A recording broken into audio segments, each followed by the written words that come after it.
आप जानते हैं किसी भी ऑब्जेक्ट को एसेट्स को वैल्यूएशन करने के लिए सबसे इम्पोर्टेंट टर्म होती है जो इस वीडियो में बात करने वाले हैं। लाइक वैल्यूएशन के लिए सबसे साल्वेज वैल्यू जरूरी होता है जानना, स्क्रैप वैल्यू होता है जानना एंड बुक वैल्यू जानना होता है। एक लैंड के लिए सूटेबल नहीं है, एक बिल्डिंग के लिए बुक वैल्यू अप्लीकेबल है। एंड बुक वैल्यू हो गया, साल्वेज वैल्यू हो गया, स्क्रैप वैल्यू हो गया, ऑब्सोलेसेंस क्या होता है, ये जो डिफरेंट टर्म है उसी को इस वीडियो में बात करने वाले हैं। तो thank you guys for watching video and my self Dilkhush Kumar.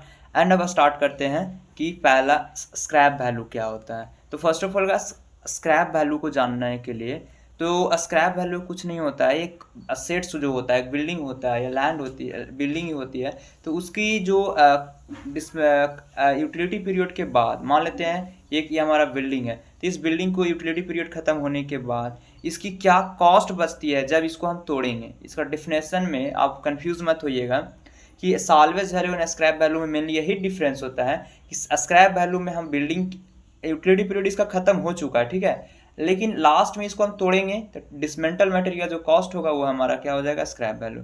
जबकि यूटिलिटी पीरियड के लास्ट में हम विदाउट डिसमेल्टिंग मटेरियल को यदि हम डिसमेंटल नहीं करते हैं तो उस केस में हमारा साल्वेज वैल्यू हो जाएगा।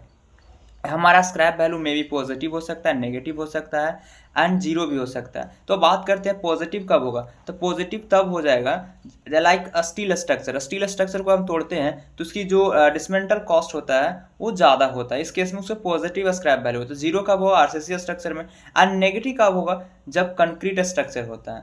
थैंक यू गाइस, ये हम बात किए अभी स्क्रैप वैल्यू की। अब हम बात करते हैं साल्वेज वैल्यू की। तो साल्वेज वैल्यू जस्ट यही होता है यदि हम किसी भी मशीन को यूज़ कर लिए और उसको बेच रहे हैं विदाउट तोड़े, बाकी कुछ टाइम तक वो काम करेगा। अब हम बात करते हैं बुक वैल्यू कुछ नहीं होता है, सिंपल एक वैल्यूएशन का टर्म होता है, एक वैल्यू होता है।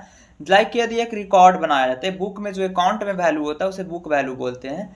After the all necessary deduction, मतलब जितना भी डिफ्रेंसिएशन आ रहा है, लाइक ये हमारा बिल्डिंग है तो इस बिल्डिंग में कितना टाइम टू टाइम डिफ्रेंसिएशन होगा, घटेगा इसका वैल्यू, तो ऑल डिडक्शन करने के बाद जो वैल्यू बच रहा है एक अकाउंट में तो उसी को हम बोल देते हैं क्या, बुक वैल्यू। एंड ऑब्सोलेसेंस की आप बात करते हैं तो ये भी एक डिफ्रेंसिएशन ही होता है। Like obsolescence is the differentiation, मतलब एक घटती क्रम, रिडक्शन वैल्यू जो होता है उसी को ऑब्सोलेसेंस, मतलब ड्यू टू, मान लेते हैं इसका डिजाइन आउटडेटेड हो गया, अब नया फंक्शनलिटी मार्केट में आ गया, मतलब इसका डिजाइन फंक्शनलिटी एंड यूटिलिटी मतलब आउटडेटेड हो गया, पुराना हो गया, तो उस केस में जो इसको हम ऑब्सोलेसेंस बोल देंगे, मटेरियल का ऑब्सोलेसेंस हो गया। Thank you guys.